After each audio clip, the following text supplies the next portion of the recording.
Eu vi seus vídeos de terror e, por meio deste e-mail, quero compartilhar uma história que vivi pessoalmente. Isso aconteceu no ano de 2014. Eu morava em uma casa alugada com 2 amigos, num bairro onde as pessoas vinham e iam. Ninguém ficava muito tempo. Ao lado morava um senhor que alugava a casa vizinha. Não lembro o nome dele, mas já o tinha cumprimentado algumas vezes. Numa madrugada, por volta das 3 da manhã, eu estava acordado porque não conseguia dormir. Fiz um pão com queijo e fui comer na cozinha, que dava direto para um quintal nos fundos. Dali dava para ver a janela da casa do vizinho. Estava escuro, mas ele tinha a luz acesa, então dava para ver claramente o que fazia. E então, do nada, vi algo que me fez quase engasgar com o pão. O cara estava parado na frente da janela e começou a tirar a própria pele. Não estou exagerando. Ele estava se despindo como se fosse um maldito disfarce. Era como se estivesse desabotoando uma jaqueta, mas em vez de roupa, era a pele humana dele, frouxa e pendurada. Por baixo não havia nada, apenas um preto absoluto, como se fosse uma sombra sem forma. Meu coração quase saiu pela boca. Me belisquei, achando que estava sonhando ou tendo algum tipo de alucinação, mas não, era real. Ele tirou todo o disfarce e ficou ali, uma coisa preta, sem rosto. Depois apagou a luz e não vi mais nada. No dia seguinte, ainda assustado, contei para meus colegas de casa. Claro que riram feito idiotas e fizeram piadas, perguntando o que eu tinha fumado. Mas eu sei o que tinha visto. Então falei: beleza, hoje à noite vocês ficam acordados comigo e veem com os próprios olhos. Achei que não iam topar, mas talvez pela zoeira aceitaram. Naquela noite ficamos na cozinha com as luzes apagadas, espiando pela janela. Por volta das 2 da manhã, a luz da casa do vizinho acendeu. Lá estava o cara outra vez, na frente da janela. Meu coração disparou e fiz sinal para que olhassem bem. Ele começou a fazer a mesma coisa. Ele puxou a pele do braço como quem tira uma manga de camisa, revelando aquele preto estranho por baixo. Mas bem na hora, meu amigo fez barulho com a porta. O homem parou, ficou imóvel como se tivesse nos ouvido e nos olhou diretamente. Em seguida, apagou a luz e fechou a janela rapidamente. Ficamos os 3 em choque, sem saber o que fazer. Ninguém disse nada por um bom tempo e nunca mais vimos aquele homem. Ao que parece, ele se mudou. Até hoje, meus amigos dizem que não têm certeza do que viram, que talvez tenha sido um truque de luz ou algo assim. Mas eu sei o que vi naquela primeira noite e tenho certeza que aquele cara não era humano. Pelo menos não por dentro.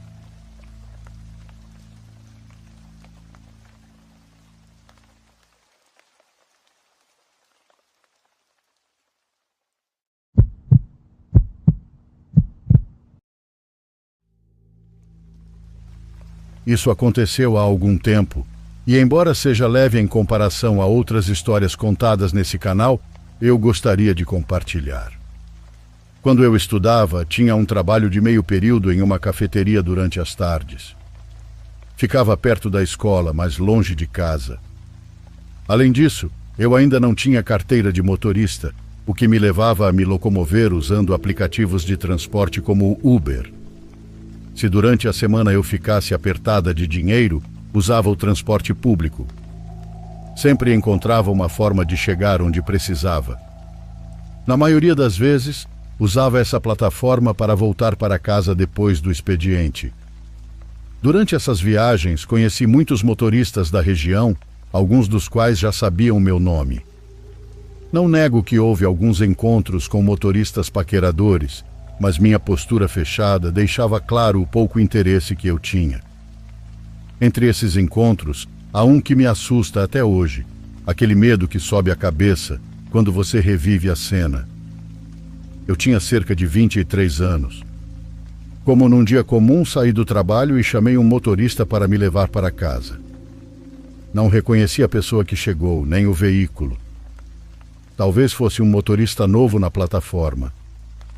Mesmo assim, entrei no carro, trocamos cumprimentos, e assim que ele confirmou o endereço, começou a corrida. O motorista era um homem de 30 anos, com cabelo escuro e desalinhado, sorriso largo e olhos cansados. Eu até percebi um cheiro estranho dentro do carro, mas mesmo assim subi. Desde ali já achei tudo esquisito, porque ele ficava me olhando pelo retrovisor. E claro, não demorou a puxar conversa. Logo me disse que eu parecia conhecida. Aqui cabe dizer que, como alguém que usava Uber quase todos os dias, isso não me pareceu tão estranho. Digo isso embora eu não me lembrasse de já ter andado com ele antes. Até aí, estava tudo relativamente normal. No entanto, as perguntas começaram a ficar mais estranhas. Ele perguntou por que eu tinha deixado meu antigo emprego. Essa pergunta me pegou de surpresa e, ao mesmo tempo, me deixou um pouco em alerta. Eu havia deixado esse trabalho quando tinha 19 anos, algo de 3 ou 4 anos atrás. Ele também perguntou sobre minha família e sobre o que eu estudava. Lembro-me claramente. As perguntas eram do tipo: você tem 2 irmãs mais novas, certo? Como está a Vanessa? Aquela menina é bem agitada. Você ainda está cursando História na faculdade ou mudou de curso? Já não te vi mais por lá. Apesar de serem perguntas diretamente a mim, eu apenas ficava em silêncio, olhando para ele com medo. Ele falava num tom atencioso e amável, mas isso não deixava de ser assustador. Acho que, na verdade, isso até tornava tudo mais perturbador. Nunca fui uma passageira falante, então geralmente evitava conversas triviais ou pessoais por segurança e privacidade. Costumava ficar calada no banco de trás até chegar em casa. Não me lembro de ter compartilhado informações tão específicas com nenhum motorista. Minhas respostas, quando dadas, eram sempre vagas. Ele passou de perguntas pessoais demais para me interrogar sobre onde eu saía com meus amigos, se eu gostava de algum colega de curso ou se eu e um amigo já tínhamos tido intimidade. Nesse ponto, eu já estava extremamente desconfortável e minhas respostas se resumiram ao silêncio. Já nem me dava ao trabalho de falar nada, mas ele parecia não perceber minha inquietação. Depois que ficou evidente meu incômodo, ele parou de me fazer perguntas, mas começou a soltar pequenas risadas, como se estivesse animado. Ele sabia demais sobre mim para ser apenas um motorista qualquer. Nos últimos 10 minutos de viagem, não parou de me olhar pelo retrovisor sempre que podia, com um sorriso largo e um olhar estranho. Seus olhos pareciam vazios, como se estivessem mortos. Quase chegando em casa, ele começou a me elogiar de repente. Disse que meu nome era muito bonito, que eu tinha uma aparência linda e parecia inteligente. Desejou que fôssemos pareados novamente pelo aplicativo, porque eu era a passageira favorita dele até o momento. Segundo ele, muito divertida. Ao chegar ao prédio onde eu morava, ele perguntou qual era a minha porta para me deixar bem na frente, para que, segundo ele, eu não me molhasse. Mas olhando para fora, estava claro que não estava chovendo. Menti, dizendo o número da porta do meu senhorio, o que fez ele soltar uma risada sarcástica enquanto dizia: sim, com certeza é essa. Logo depois, parou bem na frente da minha porta verdadeira. Ele sabia desde o começo qual era. Como pude, abri a porta quase com a mão tremendo, e enquanto descia ele comentou: essa foi a viagem mais longa que fizemos juntos, mas não será a última. Nós vamos nos ver de novo. Saí rápido, colada na parede do prédio e sem perdê-lo de vista, para denunciá-lo imediatamente no aplicativo. Vale dizer que, na época, o atendimento ao cliente não era feito por robôs, mas por pessoas. Pediram-me a placa do carro e, ao levantar o olhar para vê-la à distância, percebi que o lado do motorista estava vazio. Sim, completamente vazio, e o carro ainda estava em movimento. Não consegui ver ninguém dirigindo, nem em qualquer parte do interior do veículo. Assustada, passei o número da placa e, alguns minutos depois, o atendente me disse o seguinte: senhorita, informo que esse número de condutor não está registrado. Também não temos registro de nenhuma solicitação ou viagem em nosso sistema. Recomendo que registre uma ocorrência na polícia. No dia seguinte, fui ao trabalho e pedi para minha chefe ver as câmeras de segurança que apontavam para o estacionamento onde eu havia pegado o carro na noite anterior. Dava para ver claramente o carro chegando, ligando o pisca-alerta e eu entrando. Depois a corrida começava, mas nos 6 minutos de gravação nunca se via o motorista. Havia apenas uma mancha preta, de aparência incorpórea, no lugar onde ele deveria estar sentado. Nas semanas seguintes passei a andar apenas de ônibus, larguei o trabalho e me mudei de apartamento. Também nunca mais usei outro aplicativo de transporte.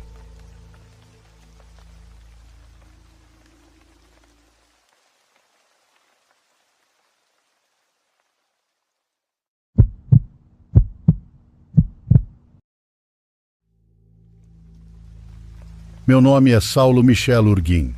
E antes de mais nada, quero agradecer por me darem este espaço. Sou seguidor do canal e nunca pensei que um dia estaria aqui contando as histórias da minha família. Nós, Urguim, vivemos coisas estranhas há gerações. Algumas histórias passaram de boca em boca entre nós, como acontece em todas as famílias, e outras nós mesmos vivemos. E embora às vezes seja difícil falar sobre elas, não podemos negá-las, porque o medo fica e se herda. Hoje quero contar 3 dessas experiências. São apenas o começo, mas todas aconteceram na casa dos meus avós. E a primeira aconteceu quando eu ainda era criança. Eu devia ter uns 4 anos quando ocorreu. Estava começando a falar direito, e talvez por isso seja uma das minhas primeiras memórias na vida. Apesar de tão pequeno, lembro de muitas partes claramente. Outras recordo pelo que me contou minha família. Aquela casa era enorme e sempre estava cheia de gente, de barulho, de pássaros, mas também de algo mais. Algo que se sentia muito claramente. Tínhamos uma loja na frente e um altar na garagem. Entrando na casa, à esquerda ficava a sala, à direita a escada, e na subida havia uma poltrona reclinável. A cozinha, a sala de jantar, os quartos e um corredor longo levavam ao quintal, cheio de gaiolas com passarinhos. Durante o dia, tudo parecia absolutamente normal, mas à noite aquele corredor tinha algo que fazia até os adultos caminharem rápido. Numa dessas noites eu estava sozinho no 2º andar, vendo desenhos animados quando dizem que comecei a gritar. É minha vez, me dá. Minha prima, que estava no ensino médio, subiu para ver o que estava acontecendo.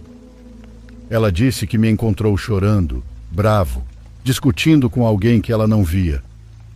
Eu disse que o menino não queria me dar o controle da TV, que tinha se escondido debaixo da cama. Minha prima, com muito medo, olhou, mas não havia ninguém. Então apenas desligou a TV e descemos juntos. Mas não foi a única vez que falei desse menino. Não foi a única vez que o vi. Outra noite eu estava sentado na escada vendo TV com meu avô. Ele se levantou para atender na loja e me deixou sozinho. Isso eu lembro muito bem. Assim que ele saiu, senti uma mão nas minhas costas, pequena, leve e fria. Muito fria. Aquela sensação da mãozinha gelada ficou marcada em mim. Virei assustado, mas não havia ninguém. Antes que eu pudesse gritar pelo meu avô, uma bola começou a descer sozinha do andar de cima. Era uma bola que meu avô tinha comprado para mim naquele mesmo dia. Ela desceu degrau por degrau até parar nos meus pés, como se alguém a tivesse jogado para brincar comigo. Com o tempo descobrimos que não era imaginação de criança. Minha avó chegou a dizer que às vezes o via com muita clareza e bem definido. Que o que estava ali era um menino, usando calça jeans e camisa xadrez. Segundo ela, esse menino vivia ali havia muitos anos. E isso que acabei de contar era apenas o começo do que vivemos com ele. Entendemos com o tempo que aquele menino nunca foi embora.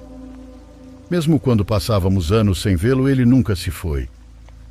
Voltava, Víamos de relance ou víamos correr pelo corredor. Ele vivia lá, e embora no início parecesse só querer brincar, aquela presença começou a ficar cada vez mais intensa. Até que numa tarde, sem aviso, o medo ficou próximo demais. Eu já estava no ensino fundamental, e meu primo e eu éramos fanáticos pela luta livre que passava na TV. Numa tarde como tantas outras, subimos para o quarto onde assistíamos às lutas. Lá havia 2 camas, uma de solteiro e um beliche. Ao entrar, tudo parecia normal, até ligarmos a extensão para a TV. No instante em que conectamos, deu curto, e naquele momento o cobertor que estava sobre a cama, preto e azul com um tigre estampado, começou a pegar fogo. Foi questão de segundos. A luz de toda a casa se apagou, meu primo saiu correndo e eu fui atrás. Meus tios começaram a subir do quintal com baldes de água, enquanto eu, em choque, assistia tudo da escada. O 2º andar se encheu de fumaça num piscar de olhos. Não consigo explicar a rapidez com que o andar ficou completamente tomado, a ponto de não conseguirmos enxergar mais nada. Quando finalmente apagaram o fogo, começaram os gritos. As crianças! Onde estão as crianças? Meu primo gritou da escada. Aqui! Estou com uma! E me puxou pela mão para descermos rápido. Minha tia Susana gritou lá de cima que via uma criança entre a fumaça. Ela disse que o seguia pelo corredor, que parecia assustado, que escapava dela, até que finalmente conseguiu segurá-lo pela mão sem ver o rosto. Desce, Susana, eles já estão aqui! Gritou meu avô lá de baixo. Minha tia parou e soltou a mão do menino que segurava. Entre a fumaça, percebeu que não havia mais ninguém ali. Então ela correu escada abaixo, apavorada, e naquela noite não conseguiu voltar para cima. Ela não foi a única que viu um 3º menino correndo entre a fumaça, mas ninguém soube explicar quem era. E naquela noite, acho que mais pelo susto do menino do que pelo incêndio, ninguém conseguiu dormir. O medo se instalou na casa. Mesmo com o passar dos dias, ninguém se sentia igual. Já não subíamos sozinhos, pois ninguém gostava do silêncio. O lugar estava estranho, como se algo tivesse sido aberto. Isso aconteceu quando eu estava no 6º ano, e talvez por isso eu me lembre mais dessa noite do que das outras histórias. Naquela noite, minha mãe estava na casa dos meus avós, jogando porco com meus tios e tomando cerveja. Já era tarde quando decidimos ir embora. Ao sair para a rua, algo pareceu estranho. Eu senti que não deveríamos ir. Não havia acontecido nada ainda, mas algo estava no ar. Fomos de carro, minha mãe dirigindo, eu no banco da frente e meu irmão dormindo atrás. A chuva era constante e forte. Choveu tanto que um dos rios da cidade transbordou. Ao chegarmos a um cruzamento, não conseguimos passar, pois a água cobria a estrada. Então tivemos que voltar para a casa dos meus avós. Era como se tivéssemos que passar aquela noite ali. Meus tios subiram para continuar jogando num quarto no 2º andar. Na sala, juntaram alguns colchões para que meu irmão, meus primos e eu dormíssemos. Apagaram a luz e eu estava profundamente adormecido quando começou. Lá de cima, meus tios e minha prima Sheila ouviram choro vindo da sala. Pensaram que era um de nós. Sheila desceu e viu no colchão um menino sentado, coberto por completo por um cobertor. Apenas a silhueta aparecia, mas o tecido era tão fino que se percebia claramente que era uma criança pequena ali. A silhueta se virou para ela, depois se deitou. Mas quando minha prima levantou o cobertor, percebeu que não havia ninguém. Ela subiu assustada. Depois disso, todos os adultos trouxeram mais colchões para dormir juntos na sala, com a luz acesa. Diziam para minha prima que era imaginação, mas todos estavam inquietos. Na madrugada, quando a chuva acalmou, os cães começaram a latir para a rua. Primeiro longe, depois cada vez mais perto, como se algo estivesse se aproximando. Então veio o grito. No início fraco, como trazido pelo vento, depois mais forte e claro. Isso eu ouvi. Acordei na hora. Quando o som se aproximava, parecia mais um choro profundo, mas ao se afastar dava para distinguir talvez palavras. Aquela dor na voz era tão intensa que entrava no peito, e não parecia deste mundo.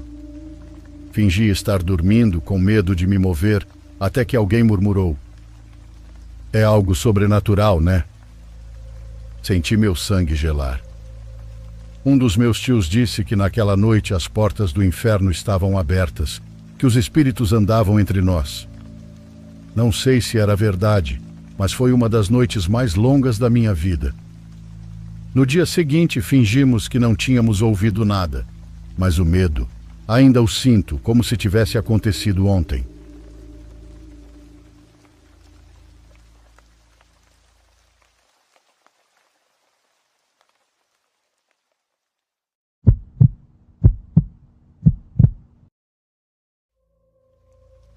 Isso aconteceu em 2014. Eu quase nunca fazia viagens de carro naquela época, porque raramente tinha tempo para tirar vários dias de folga só para dirigir. No entanto, eu estava entre empregos quando minha família estava planejando uma festa surpresa de aniversário para o meu pai, que ia completar 50 anos. Naquela época, a gasolina era muito mais barata do que é agora, e voar era muito mais caro em comparação com o preço do combustível. Então, tanto para economizar dinheiro, quanto porque eu não estava trabalhando no momento, decidi fazer a viagem de carro. Para ser mais seguro, fiz dela uma viagem de 3 dias. Depois do primeiro dia inteiro dirigindo, parei no motel mais próximo e reservei um quarto para passar a noite. Não era o lugar mais agradável, mas não me importei. Dormi até às 11 da manhã. Depois arrumei minhas coisas e abri a porta para sair, apenas para me assustar com um homem parado bem na frente dela. "Com licença." Tentei passar por ele, mas ele não se mexeu muito, então ficou meio estranho. O homem parecia ter uns 30 e poucos anos, com olheiras profundas. No geral, não tinha uma expressão muito amigável. Enquanto eu colocava o resto das coisas no carro, ele continuava parado do lado de fora do quarto, me observando de forma incômoda. Ainda bem que eu não ia ficar lá mais tempo. Fiz o check-out e voltei para a estrada. Esse seria meu dia mais longo de direção. Eu planejava dirigir pelo menos 10 horas. No início, tudo correu bem, eu diria. Grande parte do trajeto passava por cidades e vilas, e só depois de 6 horas elas foram sumindo, dando lugar a longos trechos de estrada rural. Quando percebi que as cidades estavam ficando cada vez mais distantes, parei no próximo posto de gasolina para abastecer. Paguei e comecei a encher o tanque. Depois entrei na loja para comprar um café para a viagem. Quando voltei para o carro, vi que alguém tinha parado o veículo muito próximo ao meu. De frente, parecia que o para-choque dele encostava na traseira do meu carro. Era um Corolla vermelho escuro, antigo. Não havia ninguém do lado de fora abastecendo, e o para-brisa era escurecido. Eu não conseguia ver nada dentro. Mas, sabendo que havia alguém lá, não consegui tirar da cabeça a sensação de que estava sendo observado. Retirei a bomba de gasolina, entrei no carro e saí do posto. Quase imediatamente o carro também saiu, sem nunca ter abastecido, e entrou atrás de mim para acessar a rodovia. Eu queria acreditar que era apenas coincidência, então continuei dirigindo normalmente. Notei que eles ficaram atrás de mim por um tempo, talvez 6 carros de distância. Mas quando o sol se pôs, já não dava para distinguir quais carros eram quais, só conseguia ver um aglomerado de faróis no retrovisor. Com o tempo havia cada vez menos veículos na estrada, e passei mais 4 horas sem ver aquele carro novamente. Quase tinha esquecido o episódio, achando que não era nada desde o início. Agora minha preocupação era me manter acordado, já que meu café tinha acabado. A cidade mais próxima ainda estava a 2 horas de distância, e eu queria muito chegar lá para pegar um hotel melhor. Talvez fosse até conhecer a cidade pela manhã, mas isso só se meus olhos aguentassem ficar abertos. Pensei que se parasse para pegar outro café, talvez fosse o suficiente para aguentar até lá. No próximo posto, saí da rodovia. Logo percebi que estava fechado, pelo menos a parte de conveniência da loja. Fiquei decepcionado, mas já que estava ali, resolvi completar o tanque.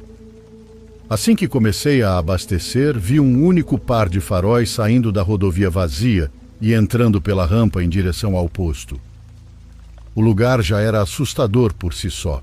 Um posto isolado, cercado de escuridão, e eu não conseguia ver nada além da área iluminada. Quando reconheci o mesmo Corolla vermelho escuro do outro posto, meu coração disparou na hora.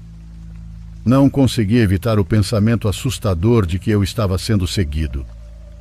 Corri para tirar a bomba de gasolina e colocá-la de volta, mas o carro entrou muito rápido, indo direto para o lado do meu carro, na porta do motorista. Consegui entrar antes que a porta do passageiro dele se abrisse. Um homem saiu correndo em direção à minha porta e tentou abri-la. Bastou um segundo olhando para ele para reconhecer. Era o mesmo homem do motel. Aqueles olhos perturbadores me gelaram por dentro. Liguei o carro e quando ele percebeu que não conseguiria abrir, parou de tentar. Olhei rapidamente para ele ao sair, esperando ver raiva ou frustração, mas o que vi foi ainda mais perturbador. Cara, ele sorria de orelha a orelha como se achasse aquilo engraçado. Um completo psicopata. Acelerei de volta para a rodovia e não parei até chegar à cidade. Felizmente tenho quase 100% de certeza de que dessa vez não fui seguido. O que mais me assusta é que ele saiu do banco do passageiro, o que significa que outra pessoa estava dirigindo e também fazia parte do que quer que fosse aquele plano doentio. Eles me seguiram por mais de 10 horas desde o motel, e pior ainda, podem ter me seguido no dia anterior sem que eu percebesse. Ainda acho difícil esquecer aquela viagem, mesmo uma década depois.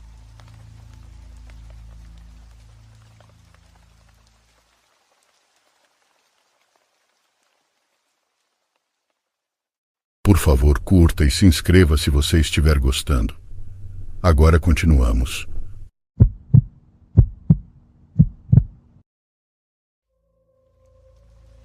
Minha avó era costureira e trabalhava em uma grande fábrica em Salvador. Lá conheceu uma mulher que lhe contou a história mais insólita que ela já tinha escutado, e olha que na fábrica se ouviam muitas coisas. Gente por lá contava todo tipo de histórias estranhas, mas essa minha avó lembrava com uma clareza que deixava qualquer um arrepiado. Isso aconteceu porque não era uma lenda, era algo que alguém de carne e osso tinha contado. Alguém que ela conhecia pessoalmente e que via todos os dias costurando botões. Essa moça na época tinha uns 30 anos e disse que o pai lhe havia deixado uma casa, por uma zona onde as ruas ainda são de pedra. Uma casa velha enorme, daquelas coloniais, com pátio no centro, quartos ao redor e portões de madeira maciça, dos que já não se vêem mais, só em fotos. A história tinha a ver com a casa e com o pai dessa mulher. Segundo contou, a relação com ele sempre foi difícil. Nunca a tratou como aos outros filhos, e sim sempre distante, frio, como se ela fosse uma sobrinha incômoda. Quando era menina, pensava que era por causa do seu jeito calado, mas já mais velha, sua mãe lhe confessou que o homem sempre duvidou que ela fosse sua filha.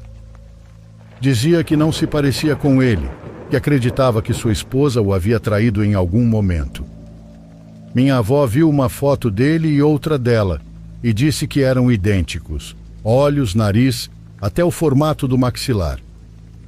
Eram a mesma pessoa com décadas de diferença.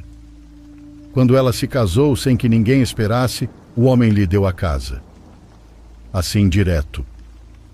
É sua, vão morar lá. Ela suspeitou que mais que um presente, fosse uma forma de mandá-la para longe. Os outros irmãos ficaram surpresos. Nenhum deles tinha recebido nem meio terreno, nem um carro velho. Nada. E de repente para ela, ele dava uma casa inteira. A casa era grande demais para 2 pessoas. Então ela e o marido decidiram ocupar apenas uma só ala. Cozinha, um quarto, banheiro e sala. O resto ficou fechado com cômodos vazios e móveis cobertos com lençóis grossos para não juntarem poeira. Mas há casas que não toleram ser deixadas pela metade, que não se aquietam só porque você fecha uma porta.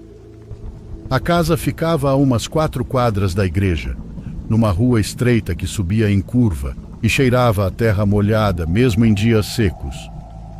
A fachada era de cantaria antiga, comida pelos anos, com janelas altas protegidas por grades grossas em espiral. No centro, um portão duplo que se abria para dentro com um rangido que mais parecia um gemido. Quando entraram pela primeira vez, o ar pareceu pesado, como se ninguém tivesse respirado ali por anos. As paredes eram grossas e o interior estava fresco, fresco demais, até no meio do dia. Havia colunas dividindo o pátio, um corredor com abóbada de tijolos e escadas embutidas na parede. Na decoração, restavam vestígios do gosto estranho do pai. Eram máscaras indígenas penduradas nas paredes, pedaços de obsidiana incrustados como proteção e pequenos nichos com figuras que não eram nem cristãs nem indígenas, mas uma mistura que inquietava mais do que enfeitava. Na sala de jantar principal, que não usavam, havia uma vitrine com ossos. Minha avó perguntou se eram de animal e a colega apenas respondeu. Era o que ele dizia. Os primeiros dias passaram sem novidade, até que a umidade começou a aparecer nas juntas das paredes. Primeiro uma pequena mancha perto do rodapé, depois mais nas quinas. As paredes também incharam, abriram-se rachaduras e do teto começaram a cair gotas, mesmo sem chover. Goteira sem tormenta e umidade sem nuvens. A casa parecia apodrecer por dentro, como se rejeitasse ser habitada. Uma manhã acordaram com os lençóis úmidos e o colchão molhado por baixo. No dia seguinte, os sapatos flutuavam em alguns centímetros de água acumulada no chão. Foi o marido quem decidiu abrir os quartos fechados para ventilar. Tiraram os lençóis dos móveis, abriram janelas que não davam para lugar nenhum. Mas a água só piorou. Algumas noites depois, a casa se inundou por completo. Não caía uma gota de chuva lá fora, mas dentro a água subiu até os joelhos, depois até a cintura. A mulher, num ato desesperado, conseguiu sair. Ela abriu a porta principal, mas a água não ia embora. Era como se a casa estivesse selada com força por fora, como um aquário. O marido escorregou nas escadas do pátio, caiu na água e não voltou a aparecer. Ela gritou, chutou, procurou, e em algum momento a água começou a baixar sozinha, como se tivesse um ralo ali. Foi assim que viu uma fresta. Entre os ladrilhos rachados do corredor central havia uma tampa de pedra. Debaixo dela, uma escada em caracol descia ao porão e no fundo havia um poço profundo, cavado na rocha viva. Ela se aproximou e olhou. Lá dentro havia uma serpente. Não uma viva, mas feita de pedra ou metal, dourada, com a língua para fora. A água não apenas baixava, mas tremia. De tempos em tempos, a superfície do poço estremecia, como se algo lá embaixo respirasse. Aquela água era a mesma que havia subido e inundado a casa. A mulher não desceu mais. Fechou a pedra, recolocou os ladrilhos e, por dias, a casa permaneceu em silêncio. Sem umidade, sem ruídos e sem goteiras. O salitre sumiu, o cheiro de mofo desapareceu, os espelhos pararam de embaçar e até as paredes, antes úmidas, voltaram a secar. O poço se esvaziou e a cobra se foi. Até aí vai a história que contaram para minha avó. Mas, se você me perguntar o que aconteceu, eu tenho certeza de que o pai da moça os mandou para lá para saciar a fome ou a sede do que vivia embaixo.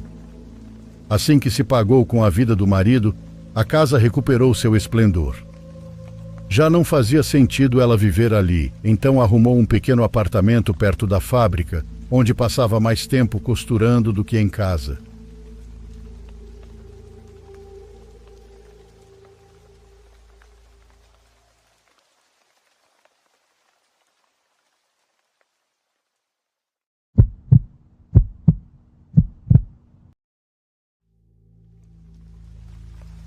6 anos atrás, no começo de 2019, eu estava dirigindo de volta para casa depois de visitar um amigo que morava em Cesário Lange. A estrada era solitária e quase não tinha iluminação, então eu ia com cuidado. De repente me deu vontade de urinar, então parei o carro no acostamento. Desci para fazer minhas necessidades quando ouvi uma risada que me fez pular de susto. Pensei, mas que diabos foi isso? Eu estava sozinho e não havia ninguém por perto. Subi o zíper e dei alguns passos, até que vi entre o mato algo que parecia um cachorro grande, sentado de costas para mim. Quando olhei melhor, vi que era um pastor alemão. Mas o que mais me assustou não foi ele estar rindo, e sim o tamanho. Sentado, ele chegava à altura de uma pessoa média. Estava parado, mas continuava rindo enquanto mastigava algo. Então girou a cabeça e quase me deu um infarto. Ele tinha um sorriso que ia de orelha a orelha, cheio de dentes longos, com pedaços de carne pendurados. Na hora me veio à cabeça aquele creepypasta do Smile Dog, mas este não era um husky, e sim um pastor alemão demoníaco. Os olhos brilhavam e me encaravam fixamente, sem piscar. Eu queria correr, mas sem fazer movimentos rápidos, comecei a recuar devagar. O cachorro levantou uma das patas, mas não era pata, e sim uma mão humana magra, como de um cadáver. Ele usou para limpar o focinho, e vi no chão o corpo destroçado de um cachorro, com as entranhas expostas. Foi aí que literalmente me urinei de medo. Continuei recuando sem tirar os olhos dele, até chegar ao carro. Entrei tremendo e arranquei como se o diabo estivesse atrás de mim. Olhei pelo retrovisor e vi que agora ele estava de pé sobre as 2 patas, medindo mais de 2 metros. Acelerei o máximo que pude, com medo de que aquela coisa corresse atrás de mim, mas ela apenas ficou parada. Dirigi como louco até chegar em casa meia hora depois, sem parar para nada. Quase ninguém acredita nessa história, mas para mim basta que uma única pessoa acredite para que eu não me sinta maluco.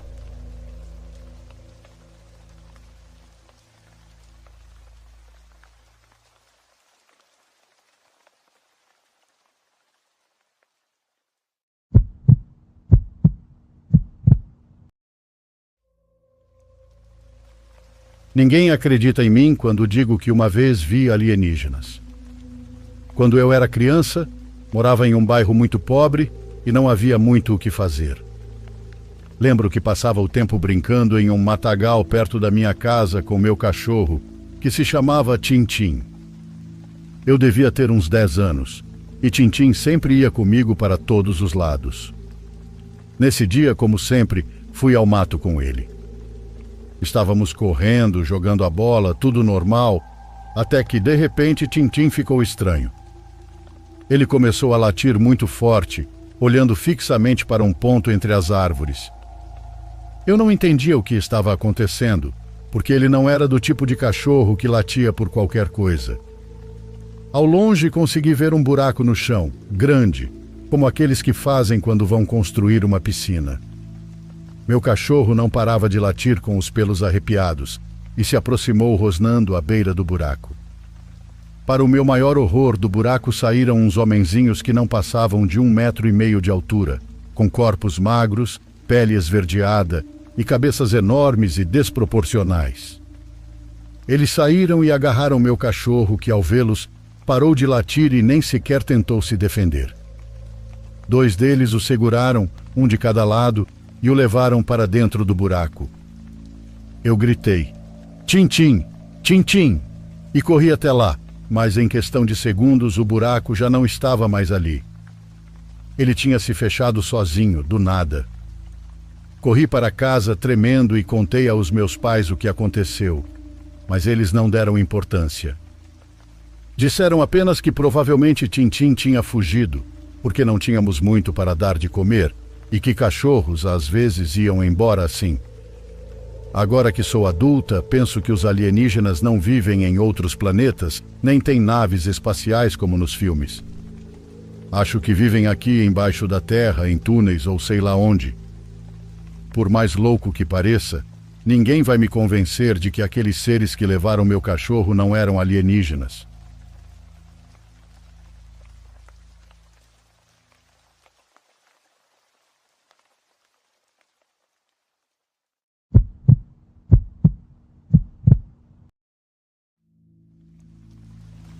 Era nossa primeira viagem juntos, depois de meses economizando. Mariela e eu decidimos fazer uma escapada para o centro de um pequeno vilarejo, no norte do México. Diziam que o lugar tinha algo especial, com suas ruas de paralelepípedos, seus prédios coloniais e uma praça central que parecia saída de um cartão postal. Bem próximo a essa praça havia uma estátua muito detalhada, daquelas que impressionam desde o momento em que você a vê. Era uma figura de bronze que parecia vigiar o lugar. Em frente à praça havia um pequeno hotel onde nos hospedamos. O quarto era modesto, mas tinha uma janela com vista direta para a estátua. Que vista bonita temos, não acha? Olha lá o seu amigo. Eu disse a Mariela, referindo-me à estátua que ela achou um pouco perturbadora por causa dos olhos, que pareciam muito reais. Brinquei com ela enquanto desempacotávamos nossas coisas. A tarde foi tranquila, passeamos pelo mercado e experimentamos algumas comidas típicas. À noite, depois de um jantar leve, voltamos ao hotel para descansar. Porém, pouco depois de nos deitarmos, Mariela começou a se queixar. Ela disse que estava com muita dor de estômago. Tentei confortá-la, mas sabia que as cólicas que ela costumava ter nessa época eram terríveis. Vou buscar uns remédios para você. Não demoro, disse enquanto a cobria. Antes de sair, fui até a janela para verificar se as ruas estavam tranquilas. Haviam nos avisado que o centro de lugares como aquele nem sempre era seguro para caminhar à noite, diferente do que parecia de dia. E foi aí, quando olhei pela janela, que percebi. A estátua não estava mais lá. Olhei de novo. O local estava vazio. Restava apenas uma sombra onde ela deveria estar. Tentei jurar que era um efeito da luz ou do cansaço, mas algo no meu peito dizia que tinha alguma coisa errada. Mesmo assim, não podia ficar parado enquanto Mariela se contorcia de dor. Então desci até a recepção. A senhora que atendia, uma mulher mais velha com um xale de tricô sobre os ombros, me deteve antes que eu saísse. "Vai sair a essa hora?" perguntou quase sussurrando. "Sim, preciso de remédio para minha namorada. Ela está com muita cólica", respondi. A senhora balançou a cabeça. "Não, jovem, não é uma boa hora nem uma boa noite para andar na rua. Espere até amanhecer." "Não posso esperar", respondi. Ela me olhou como se quisesse dizer algo mais, mas no fim me deixou ir. "Cuide-se, por favor", murmurou enquanto eu cruzava a porta. As ruas estavam desertas, mais do que eu imaginava. Quase não havia iluminação, e cada passo que eu dava ecoava como se eu fosse o único ser vivo naquela terra esquecida por Deus. Caminhei rápido até a farmácia, tentando não pensar na estátua nem no aviso da senhora. O farmacêutico mal olhou para mim. Peguei os remédios e saí imediatamente, ansioso para voltar. No caminho de volta, meio distraído, de repente comecei a ouvir passos. Primeiro achei que fosse minha imaginação, mas os ouvi claramente atrás de mim, como se alguém estivesse virando a esquina que eu acabara de passar. Os passos eram pesados, como se algo metálico estivesse caminhando. Parei de repente e olhei para trás. Não havia ninguém. Acelerei o passo, mas o som também acelerou. Não olhei para trás novamente. Só queria chegar ao hotel. Quando cheguei, meu coração parecia querer sair pela boca. A senhora da recepção ainda estava lá, olhando para mim como se soubesse de algo que eu não sabia. Não disse nada. Subi as escadas correndo e fechei a porta do quarto com chave. Mariela estava dormindo, respirando tranquilamente. Deixei os remédios ao lado da cama e tentei me acalmar, mas algo ainda me incomodava. Fui até a janela e o lugar da estátua ainda estava vazio. Dormi muito mal naquela noite, acordando várias vezes com a sensação de que algo estava me observando. Pela manhã, quando o sol iluminou a praça, a estátua estava lá, exatamente como quando chegamos, com a mesma poeira na base, como se nunca tivesse saído do lugar. Nunca contei nada disso a Mariela.